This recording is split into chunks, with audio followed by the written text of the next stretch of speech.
Unfortunately, I believe one among several plans to ensure that the government's edict of mandated vaccinations, and by the way, the state of Oklahoma last week passed through its House just such a law for the state of Oklahoma and its residents that everyone will be vaccinated in the state of Oklahoma. Now, having said that, there are also plans that will ensure that you do not freely travel, nor will you be able to really go anywhere without proof that you have had the vaccination at the point that the government mandates that certain levels of the population take the inoculation.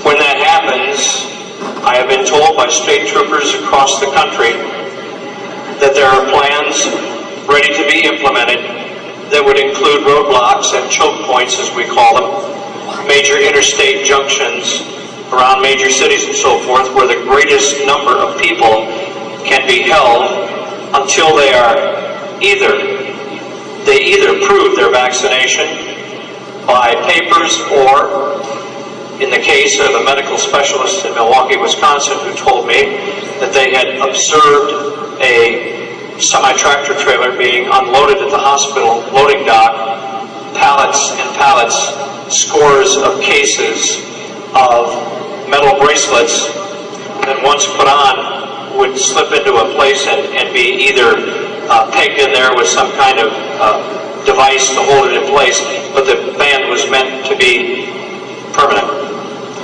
On top is a chip. That chip will include all kinds of information about you and the fact that you have been inoculated. Now, this is one of several plans. It has not yet seen the light of day, but it is there. It's in readiness.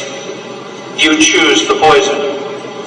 It's either slow homicide or slow suicide. What? They're either going to kill you with the injection, or if you go up and say, sure, I just want to be able to go wherever I want to go, and you take it, to me, that's virtual suicide. Just slow motion suicide. So we've all talked about not getting the vaccination, that's clear, but you may not have a choice. I am told that the plans include buses that will be standing by for people at roadblocks that refuse to take the inoculation. The people will then be escorted to the buses and taken, as I was told in the state I was in at that time when I was speaking to the troopers, you're going to get a free ride to a nice warm bunk at Fort Riley.